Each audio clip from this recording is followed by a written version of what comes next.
Ever since this recent video of that hack to a girl went viral, I'm reminded of what happened to me a few years ago. She looked almost identical to this girl I once knew. I was driving home after visiting some relatives. It was late, and the road was dark as hell. I drove to the nearest gas station to fill up on some gas before heading home. To my surprise, I saw a young woman walking out of the gas station alone. She looked cold and lost, so I pulled over and asked if she needed a ride. "Hey, you all right?" "Oh, I'm fine, thanks. A girl like you shouldn't be alone on a road like this at night. Just let me help you out. There's a lot of scumbags around here. It's not safe." I could tell she was hesitant, but I pressed further. She eventually caved and hopped in the passenger side. For the first few miles, our destinations were in the same direction. During that time, I tried to diffuse the tension by asking her why she was stranded on the side of the road. She didn't say much, except that she was at a friend's house and just decided to head home on her own. After a few minutes, we passed by a gas station at the junction, which led to her house. She noticed that I missed the turn and started to get confused. I kept driving toward my house in the outskirts, as if on autopilot, but she started freaking out. "Hey, I think you passed my house. Hello, my house is the other way. Answer me now." Be quiet at that precise moment. She finally realized what was happening and started to panic even more. That's when I pulled out a knife and held it up next to her. The woman then simmered down and went completely silent. I could visibly see the woman underscore bricks. When we finally got to my house, I drove into the garage and parked. I then unbuckled my seatbelt and grabbed a hold of the woman, and she kicked and screamed like a little baby. I then yanked her out, carrying her over my shoulder into the house. I then threw her in the basement, but there was no chance in hell she would escape.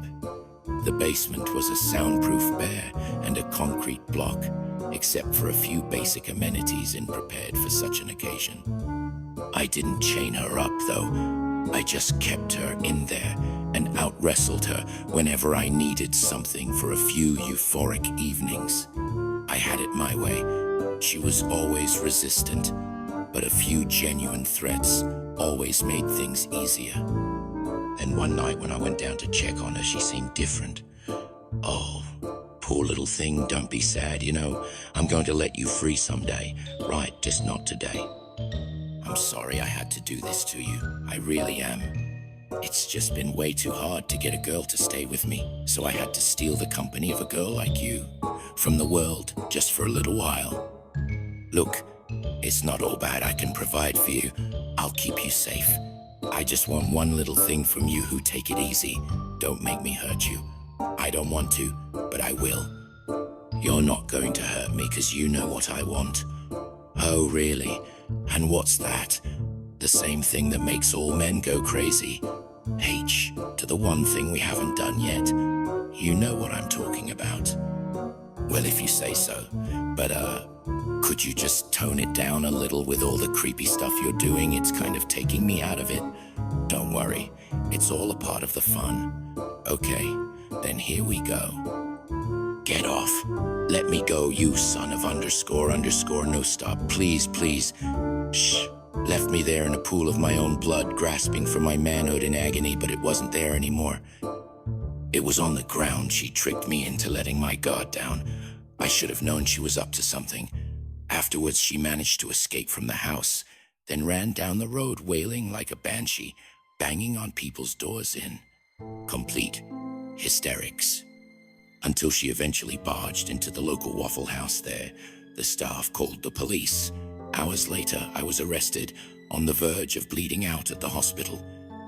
I tried to reattach what that monster of a woman had bitten off.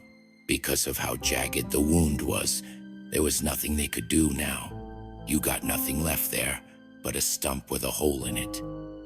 Assault in the wound is, I get to hear the sound I heard right before I lost it all the time. H.W. Tua, the story was inspired by a disturbing incident regarding a kidnapped woman who reportedly bit off an attacker's private part. After being held captive at knife point, the victim fought off a 61-year-old man named Dennis Slaton, who then fled into the street and covered in blood. Slaton was a registered offender with multiple previous convictions and was later charged with first-degree criminal conduct and kidnapping. He allegedly abducted the woman in the city of Greenville. After stopping at a patrol station to give her a lift, instead of dropping the woman off at the street, she requested he threatened her with a knife and took her to his home.